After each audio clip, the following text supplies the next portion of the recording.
একটা সময় একে অপরের কাছের বন্ধু ছিলেন। ব্যক্তিগত সম্পর্ককে নিয়েই দূরত্ব সৃষ্টি হয় দুজনের মধ্যে।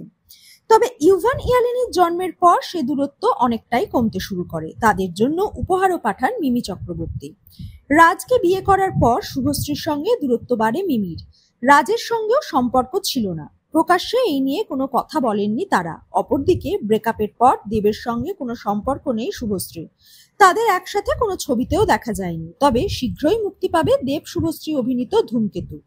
দর্শকরা এখন সেদিকেই তাকিয়ে। ফিল্মফেয়ার অ্যাওয়ার্ড অনুষ্ঠানে দেব শুভশ্রী অভিনীত রোমিও ছবির কবে দিমু গলায় মালারে গানের সঙ্গে নাচলেন শুভশ্রী। পারফরমেন্সের মাঝে মিমিকেও টেনে তুললেন স্টেজে। এমনকি মিমি অভিনীত তুফান সিনেমার দুষ্টু কোকিল গানের সঙ্গেও নাচলেন দুজনে।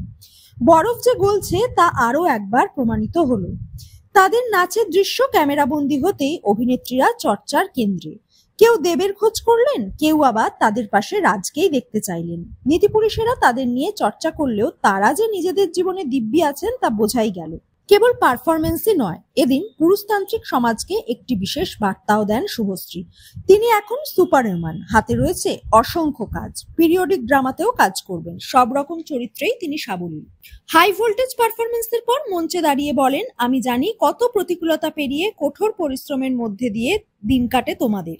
আমি সত্যি মন থেকে তোমাদের সকলকে শ্রদ্ধা করি আর তোমাদের জন্য গর্ববোধ করি। আমি চাই ইন্ডাস্ট্রির স্বার্থে তোমরা আরো অনেক দূর এগিয়ে যাও। এরপর প্রথম সারিতে বসে থাকা সব অভিনেত্রীদের ডেকে নেন তিনি। তার ডাকে মঞ্চে আসেন ঋতুপর্ণা সেনগুপ্ত, জয়া হোসান, মনামী ঘোষ, কৌশানী মুখোপাধ্যায়, মিমি চক্রবর্তী, মমতা শঙ্কর সহ অনেকেই।